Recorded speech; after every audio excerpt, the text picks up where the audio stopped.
Hello friends, দুজোড়া Moli আছে পুরো বাচ্চা দেওয়ার জন্য রেডি। তো সেই মলির জোড়া দুটো আমি দুটো ট্যাঙ্কে আলাদা করে রেখে দিচ্ছি। আলাদা করে রাখলে কি হয়, যে বাচ্চাগুলো হবে সেই সমস্ত বাচ্চা কিন্তু আমি পেয়ে যাব। আর অন্য মাছের সাথে থাকলে অনেক সময় বাচ্চাগুলো খেয়ে নেয়। তো তোমরা দেখতে পাচ্ছ এই ছোট্ট নাদা বা চারিটা রয়েছে এর মধ্যে, আর পাশের থার্মোকলের বক্সটার মধ্যে আমি দুজোড়া বেলুন মলি রেখে দিচ্ছি। দেখা যাক কখন বাচ্চা হয়। বন্ধুরা, কাল যে মাছ দুটো রেখেছিলাম সেগুলো আজ সকালে দেখি বাচ্চা দিয়েছে, তো সেটাই তোমাদের সাথে শেয়ার করব।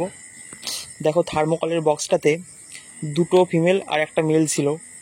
তো একটাতে বাচ্চা দিয়েছে, যে ইয়েলো কালারের বেলুন মলিটা ছিল, গোল্ডেন ইয়েলো, সেটাই বেবি দিয়েছে। তোমরা ভালো করে দেখলে বুঝতে পারবে অনেকগুলোই কিন্তু বাচ্চা হয়েছে। এগুলো সবই বেলুন মলির বাচ্চা। ক্যামেরার মধ্যে বেশি একটা উঠছে না, বাট 40 থেকে 50 পিস মতো বাচ্চা হয়েছে।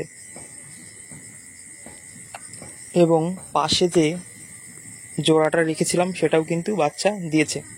দেখো বন্ধুরা, থার্মোকলের বক্সটা থেকে এই বাচ্চাগুলো আমি পেলাম, এবার ওটা থেকে তুলব। দেখো, ভালো করে যদি তোমরা লক্ষ্য করো দেখতে পাবে এখানে কিন্তু বেশ কিছু বেলুন মলির বাচ্চা ঘোরাঘুরি করছে। একটু ভালো করে তোমাদের দেখানোর চেষ্টা করছি, যদি দেখতে পাও।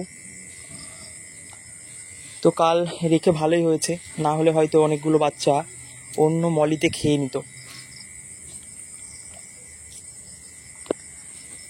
মলির বাচ্চাও কিন্তু আমি সেল করছি। তোমরা যদি কেউ মলির বাচ্চা কিনতে চাও তাহলে আমার সাথে যোগাযোগ করতে পারো।